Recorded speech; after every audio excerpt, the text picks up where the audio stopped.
दोस्तों, कहा जाता है कि अजमेर का एक हिंदू पंडित हर रोज दूध लेकर अपने बूतों के पास जाता था और सारा दूध उन्हें चढ़ावे के तौर पर बड़े बूत के कदमों में उड़ेल आता।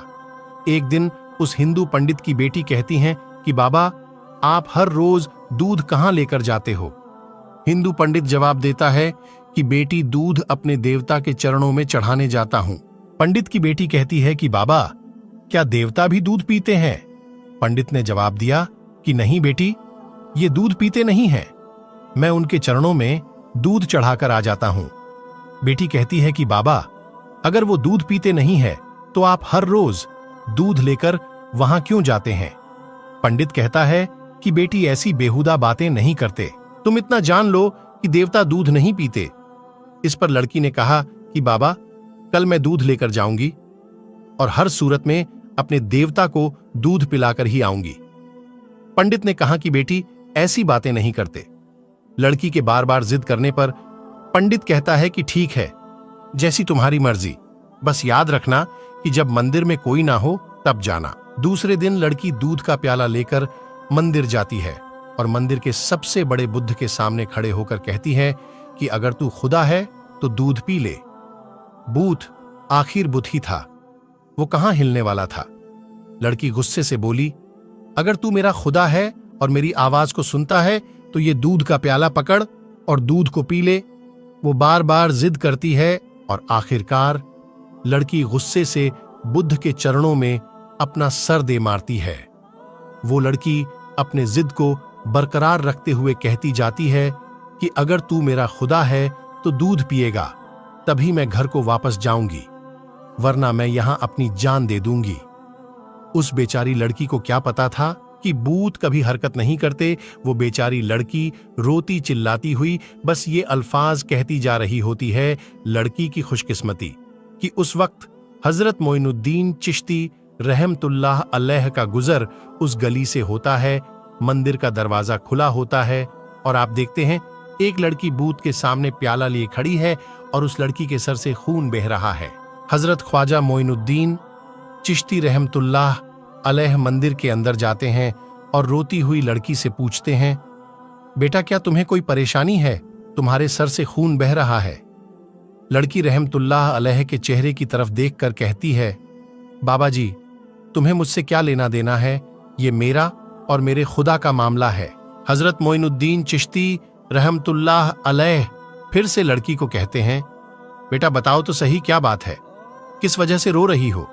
इस पर लड़की कहती है कि बाबा जी, मैं अपने खुदा को कह रही हूं कि दूध को पी लो ताकि मैं अपने घर वापस जाऊं और जाकर सबको बताऊं कि हमारा खुदा भी सुनता और खाता और पीता भी है। हजरत मोइनुद्दीन चिश्ती रहमतुल्लाह अलैह उस लड़की को समझाते हैं कि बेटा, बूत कभी हरकत नहीं करते, आप ये जिद क्यों कर रही हैं? लड़की ने जवाब दिया कि बाबा जी, मुझे तो अपने खुदा को दूध पिलाकर ही जाना है, अगर इसने दूध ना पिया तो मैं अपनी जान दे दूंगी।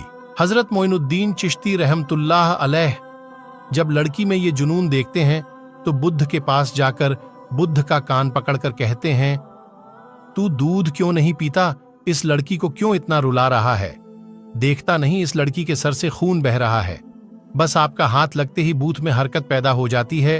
बूथ ने दूध का प्याला पकड़कर दूध पीना शुरू कर दिया। जब बूथ दूध पी लेता है तो बच्ची बहुत खुश होती है और कहती है कि मेरी कसम पूरी हो गई है, अब मैं अपने घर जा सकती हूं। लड़की जब अपने गांव में जाती है तो गांव वाले लड़की की हालत देखकर पंडित से कहते हैं, तेरी बच्ची ने आज तेरी इज्जत को मिट्टी में मिला दिया है, इसके सर और कपड़ों पर खून लगा है। ऐसा महसूस होता है कि किसी ने तेरी बच्ची के साथ बदकारी की है। सब गांव वाले जमा हो जाते हैं और कहते हैं, बता तेरे साथ क्या हुआ है, किसने तेरी हालत ऐसी की है? लड़की ने मुस्कुराते हुए जवाब दिया कि मेरे साथ कुछ भी नहीं हुआ, ना ही मेरी इज्जत पर किसी ने हाथ डाला है, मैं तो अपने देवता को दूध पिलाकर आ रही हूं। गांव वाले कहते हैं कि पंडित की बेटी का दिमाग खराब हो गया है, ये लड़की पागलों वाली बातें कर रही है। लड़की ने जवाब दिया कि अगर आपको यकीन नहीं आता तो मेरे साथ चलिए, मैं आप लोगों के सामने देवता को दूध पिलाकर दिखा दूंगी। अगली सुबह सारे गांव के लोग ये माजरा देखने के लिए मंदिर पहुंच जाते हैं। पंडित और उसकी बेटी भी उनके साथ जाती है। लड़की बूथ से कहती है कि ए खुदा दूध पी ले। एक बार नहीं कई बार कहती है, पर वो बिल्कुल हरकत नहीं करता।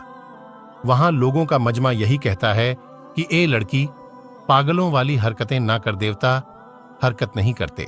लड़की कहती है कि ए मेरे खुदा, तुझे मेरी इज्जत की कसम है, दूध पी ले, पर बुत को कोई असर नहीं होता। लड़की बुत को कहती है कि दूध पीता है कि मैं कल वाले बुजुर्ग को बुलाकर लाऊं। लड़की के मुंह से ये अल्फाज निकलते ही बूत दूध का प्याला उठाता है और पूरा पी जाता है। वहां सब लोग ये माजरा देखकर हैरान होते हुए कहते हैं कि बेटा, वो कल वाला बुजुर्ग कौन है जिसका तुम नाम ले रही हो? लड़की जवाब देती है कि मैं उसका नाम पता तो नहीं जानती, लेकिन इतना पता है कि वो इधर को गया था। अब सब गांव वाले हजरत मोइनुद्दीन चिश्ती रहमतुल्लाह अलैह की तलाश में निकल पड़ते हैं। एक दरख्त के नीचे हजरत ख्वाजा मोइनुद्दीन चिश्ती रहमतुल्लाह अलैह को इबादत में मशहूल देखकर वो लड़की कहती है, यही वो बाबा जी है जिनके नाम पर बुद्ध ने दूध पी लिया है।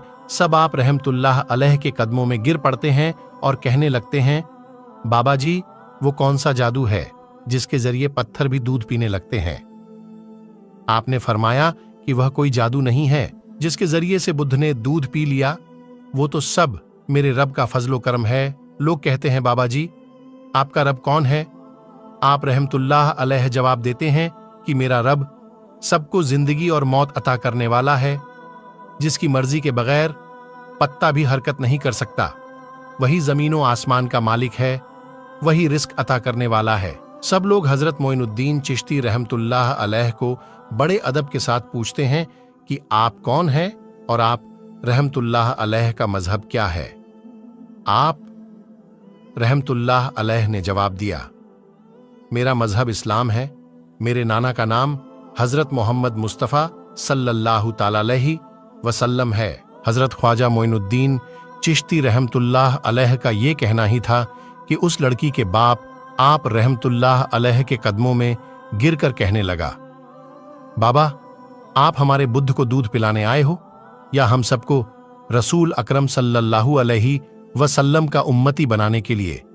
उसके बाद सब बस्ती के लोग आपकी कदमों में गिर पड़े, कलमा पढ़ा और सब के सब मुसलमान हो गए। एक रोज हजरत ख्वाजा गरीब नवाज रहमतुल्लाह अलैह जंगल से गुजरे। वहां आपने देखा कि कुछ लोग हैं जो आग की पूजा कर रहे हैं।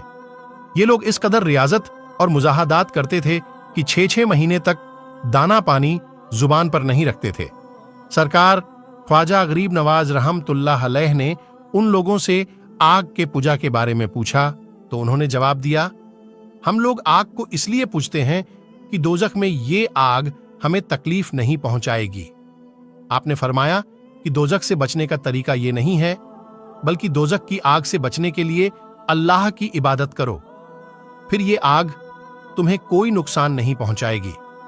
तुम लोग इतने दिनों से आग की पूजा करते हो, जरा इसमें अपना हाथ डालकर तो दिखाओ।